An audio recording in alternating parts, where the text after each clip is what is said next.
नमस्कार, मैं हूं आपके साथ राखी लांबा। साल 2024 की तैयारियों में यूपी के पूर्व सीएम और सपा अध्यक्ष अखिलेश यादव जोरों शोरों से लगे हुए हैं।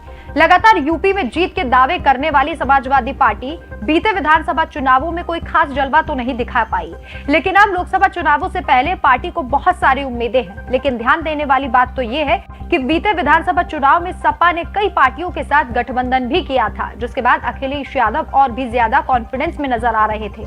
लेकिन अब अखिलेश यादव से धीरे धीरे उनके साथी किनारा कर रहे हैं।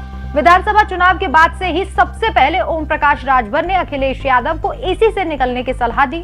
वहीं से गठबंधन के टूटने की खबरें सामने आने लगी थी। जो गुलदस्ता अखिलेश यादव ने योगी को हराने के लिए विधानसभा चुनाव से पहले सजाया था, वो हारने के बाद धीरे धीरे बिखरने लगा।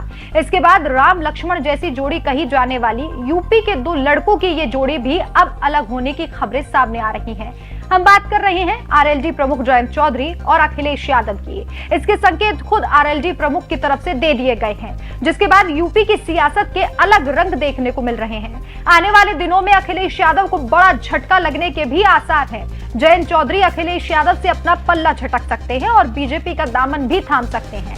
वैसे अभी कांग्रेस की तरफ से भी जयंत चौधरी के लिए रास्ते खुले हुए हैं। सूत्रों के हवाले से खबर है कि जयंत चौधरी की बीजेपी से गठबंधन की खबरें चल रही हैं और इन चर्चाओं को और बल तब मिला जब आरएलडी के यूपी अध्यक्ष रामाशीष राय का बयान सामने आया। रामाशीष राय ने साफ कहा कि यूपी में अखिलेश यादव की सपा से हाथ मिलाकर आरएलडी को फायदे की जगह नुकसान हुआ है। रामाशीष राय ने कहा कि विधानसभा चुनावों में दोनों पार्टियों के गठबंधन से कोई फायदा नहीं हुआ, वहीं आरएलडी को प्रदेश स्तरीय दल की मान्यता भी गंवानी पड़ी। रामाशीष राय ने कहा कि जिन सीटों पर आरएलडी के उम्मीदवार 300 से 400 वोटों से हारे हैं, उन सीटों को भी हमने सपा को दिया। उन्होंने कहा कि सपा से गठबंधन को लेकर आरएलडी में भी भीतर खाने नेताओं की नाराजगी रही। क्या कुछ कहा उन्होंने, आप खुद सुनिए। विधानसभा चुनाव में आरएलडी ने समझौता बनाए रखने के लिए और उत्तर प्रदेश में परिवर्तन के लिए अपनी सीटों को भी गंवा दिया और अपनी सीटें जो जीतने वाली थी उनको भी अपने सहयोगी दलों को छोड़ दिया था। हालांकि उसका खामियाजा ये भुगतना पड़ा कि अलीगढ़ और मथुरा के क्षेत्र में हमारे जो जीतने वाले कैंडिडेट थे वो भी हार गए और मतदाता गठबंधन के खिलाफ आक्रोश में हो गए। इसलिए मैंने कहा कि आगामी लोकसभा चुनाव में हमारे लिए चिंता की बात है और चिंतन की बात है कि हमें उत्तर प्रदेश में कैसे प्रादेशिक दल की हमारी मान्यता बरकरार हो जाए। इसलिए मैंने कहा कि आगामी लोकसभा चुनाव हमारे लिए महत्वपूर्ण है और हम 1 दर्जन लोकसभा सीटों पर अपनी तैयारी कर रहे हैं, जिसमें से हम ज्यादा से ज्यादा सीटें जीत करके हम पुनः उत्तर प्रदेश में मान्यता प्राप्त दल की स्थिति में आ जाएं। इसलिए हमने कहा है कि पिछले विधानसभा में हमको उतना फायदा नहीं हुआ जितने हमारे सहयोगी दल के को फायदा हुआ, अखिलेश जी को फायदा हुआ, समाजवादी पार्टी को फायदा हुआ। वो 111 पर पहुंच गए।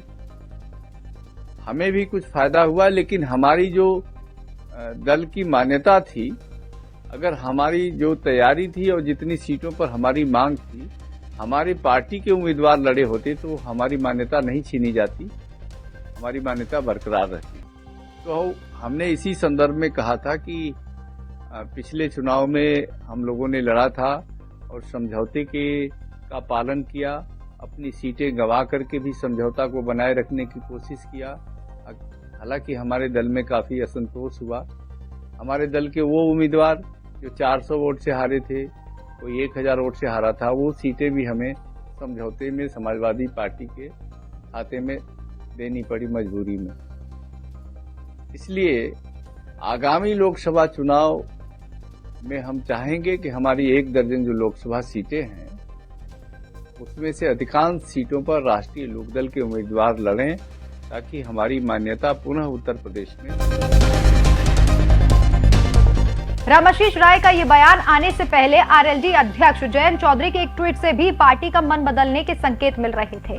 जयंत चौधरी के इस ट्वीट की काफी चर्चा थी, जिसमें उन्होंने बिरयानी और खीर की तुलना की थी।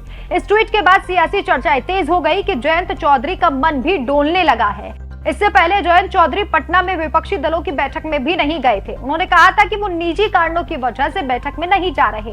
वहीं दूसरी तरफ कर्नाटक में शपथ ग्रहण समारोह हुआ, जिसमें जयंत चौधरी अपने सारे प्रोग्राम रद्द करके वहां पहुंचे, लेकिन वहां पर अखिलेश यादव नहीं पहुंचे।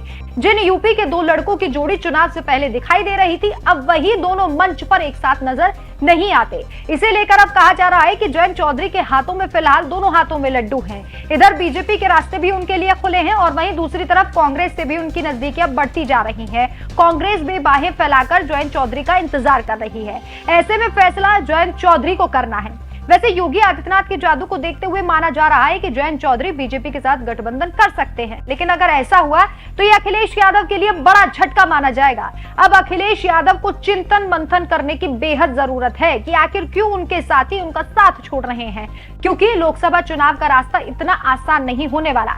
अखिलेश यादव बीजेपी से तो बाद में लड़ेंगे, लेकिन उससे पहले उन्हें अपने लोगों का साथ बनाए रखने की जरूरत है। आपकी इस खबर पर क्या राय है, हमें कमेंट करके जरूर बताएं। नमस्कार।